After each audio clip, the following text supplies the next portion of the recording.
Assalamualaikum warahmatullahi wabarakatuh. Perkenalkan saya Melida Afifah dari program studi PJJ Manajemen Universitas Cyber Asia. Pada kesempatan kali ini saya akan mempresentasikan analisis kasus dengan judul Analisis Kasus Dugaan Fraud Deposito 110 miliar rupiah pada PT Bank Negara Indonesia (BNI) Cabang Makassar dalam perspektif manajemen perbankan. Dalam presentasi ini saya akan membahas kronologi kasus, permasalahan yang muncul, penyebab dan dampaknya, kemudian dilanjutkan dengan upaya solusi dari perspektif manajemen perbankan. Nah, industri perbankan sangat bergantung pada satu hal yang sifatnya tidak berwujud, tapi sangat penting, yaitu kepercayaan nasabah. Nasabah mempercayakan dana mereka kepada bank dengan harapan dana tersebut dikelola dan dijaga dengan baik. Karena itu, bank harus menerapkan prinsip kehati-hatian, tata kelola yang baik, serta sistem pengendalian yang efektif. Namun, kasus dugaan pemalsuan biliet deposito di BNI Cabang Makassar menunjukkan bahwa ketika terdapat permasalahan dalam pengelolaan dan pengawasan, dampaknya bukan hanya berupa kerugian bagi nasabah. Kasus tersebut juga berpotensi menurunkan kepercayaan masyarakat terhadap bank itu. Oleh karena itu, kasus ini menarik untuk dianalisis dari perspektif manajemen perbankan, khususnya mengenai pengendalian risiko operasional dan kepercayaan nasabah. Poin utama latar belakang ini juga sudah ditampilkan di PPT berikut, yaitu trust, dugaan pemalsuan deposito, dampak terhadap nasabah, serta pentingnya pembelajaran manajemen perbankan.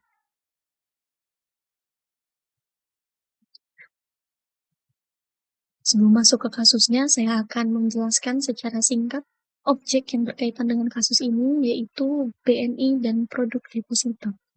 BNI ini merupakan salah satu bank BUMN yang menyediakan berbagai layanan perbankan, salah satunya adalah deposito. Deposito merupakan simpanan berjangka yang memiliki jangka waktu tertentu. Berbeda dengan tabungan biasa, dana deposito pada dasarnya ditempatkan untuk periode tertentu dan pencairannya mengikuti ketentuan yang telah disepakati. Dalam konteks kasus ini, dokumen atau biliet deposito menjadi penting karena berkaitan dengan bukti kepemilikan dan pencatatan simpanan nasabah. Jadi, ketika terdapat dugaan bahwa biliet deposito tidak sesuai dengan pencatatan resmi bank, persoalannya menjadi sangat serius karena menyangkut keamanan dana sekaligus kepercayaan nasabah. Selanjutnya adalah kronologi kasus.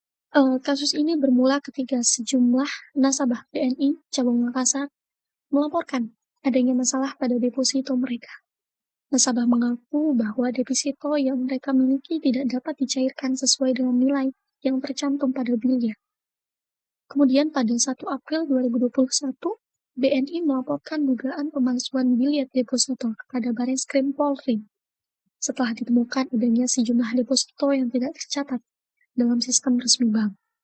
Selanjutnya pada September 2021, Bareskrim Polri menetapkan 3 orang sebagai tersangka, termasuk seorang pegawai BNI Cabang Makassar berinisial MBS. Dari kasus tersebut, nilai deposito yang dipersoalkan mencapai kisaran 110 miliar rupiah. Salah satu nasabah yaitu Andi Idris Manggabadi juga mengaku kehilangan deposito sebesar 40 miliar rupiah. Jadi dari kronologi tersebut dapat kita lihat bahwa masalahnya bukan hanya mengenai dokumen deposito, tetapi juga berkaitan dengan bagaimana transaksi tersebut dapat terjadi dan mengapa penyimpangan tersebut tidak terdeteksi lebih awal. Berdasarkan kronologi tersebut, saya mengidentifikasi 4 permasalahan utamanya. Pertama, adanya dugaan pemalsuan biliet deposito karena dokumen yang dimiliki nasabah diduga tidak sesuai dengan pencatatan resmi bank. Kedua, terdapat indikasi kelemahan pengendalian internal, terutama dalam proses verifikasi dan pengawasan transaksi deposito. Yang ketiga, kasus ini dapat menyebabkan menurunnya kepercayaan nasabah karena masyarakat tentu akan mempertanyakan keamanan dana yang mereka simpan. Dan yang terakhir adalah risiko reputasi bagi bank. Jadi menurut saya masalah utama kasus ini bukan hanya kerugian finansial, tetapi juga bagaimana sebuah kasus operasional dapat berkembang menjadi masalah kepercayaan dan reputasi bagi bank. Nah, berikutnya saya menganalisis kasus berdasarkan prinsip manajemen perbankan. Yang pertama adalah prinsip kehati-hatian atau prudential banking principle. Bank harus berhati-hati dalam menjalankan seluruh aktivitasnya, terutama aktivitas yang berkaitan dengan dana masyarakat. Yang kedua adalah pengendalian internal. Dugaan pemalsuan biliet merupakan adanya indikasi bahwa proses verifikasi, pengawasan, dan pengendalian transaksi perlu diperhatikan kembali. Yang ketiga adalah manajemen risiko operasional. Risiko operasional perlu diidentifikasi, dimitigasi, karena kesalahan atau penyimpangan dalam proses operasional dapat menimbulkan kerugian yang besar. Dan yang terakhir adalah kepercayaan nasabah. Dalam bisnis perbankan, kepercayaan merupakan hal yang sangat penting. Ketika nasabah merasa keamanan dananya terganggu, dampaknya dapat berlanjut pada reputasi bank. Jadi keempat prinsip ini saling berkaitan dalam melihat kasus BNI masyarakatnya.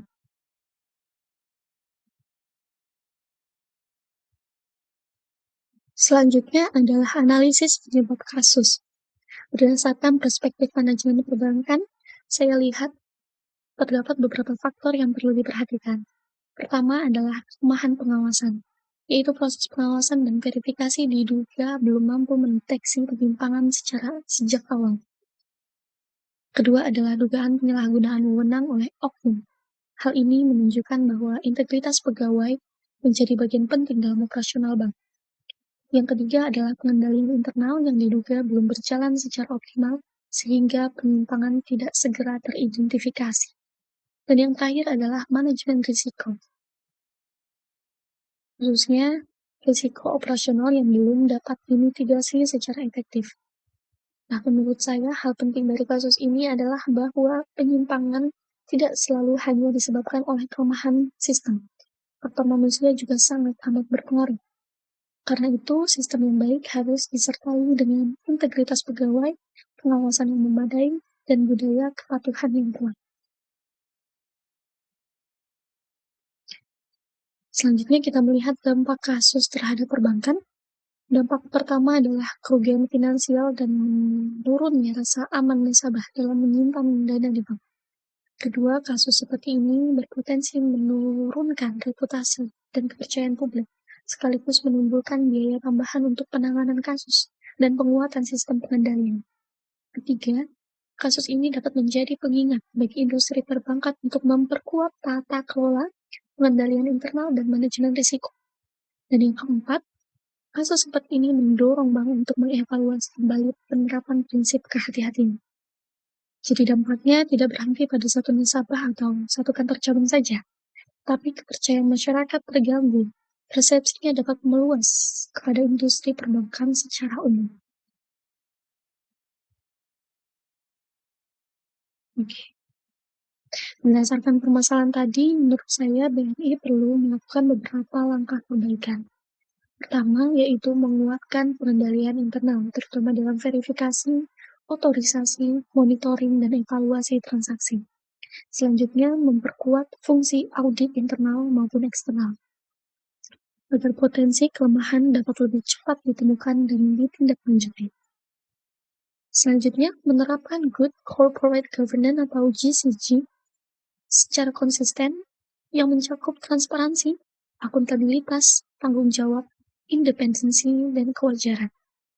Dan yang terakhir, BNI juga perlu memperkuat aspek sumber daya manusia dan budaya organisasi. Misalnya, melalui pelatihan, penanaman etika anti-fraud, evaluasi kinerja, serta sistem pelaporan pelanggaran. Menurut saya, poin terakhir sangat penting, karena teknologi dan prosedur yang baik tidak akan maksimal jika tidak didukung dengan integritas manusia yang menjalankannya. Jadi pencegahan fraud harus dilakukan melalui kombinasi antara sistem yang kuat dan SDM yang berintegritas. Selanjutnya, penyelesaian kasus seperti ini tentu tidak hanya menjadi tanggung jawab Bank. Dari sisi OJK, pengawasan terhadap penerapan tata kelola, pengendalian internal dan manajemen risiko perlu terus diperkuat. Kemudian, Bank Indonesia tetap memiliki peran dalam menjaga stabilitas sistem perbankan melalui kebijakan dan koordinasi dengan OJK serta industri perbankan. Dari sisi LPS, edukasi kepada masyarakat mengenai mekanisme penjaminan simpanan dan hak nasabah juga penting. Sementara dari sisi nasabah, nasabah juga perlu lebih aktif memastikan keaslian dokumen, melakukan konfirmasi kepada bank, dan memahami hak serta kewajibannya. Jadi menurut saya, keamanan sistem perbankan merupakan tanggung jawab bersama.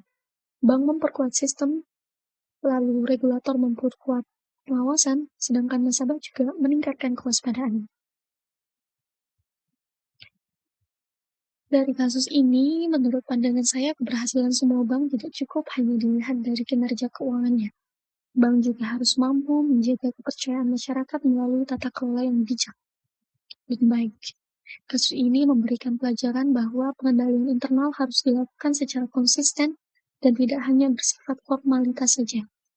Selain itu, integritas sumber daya manusia juga menjadi faktor yang sangat penting karena sebaiknya apapun prosedur yang dibuat, baik sebaik-baiknya terdapat tetap ada manusia yang menjalankan tetap manusia yang menjalankan prosedur tersebut.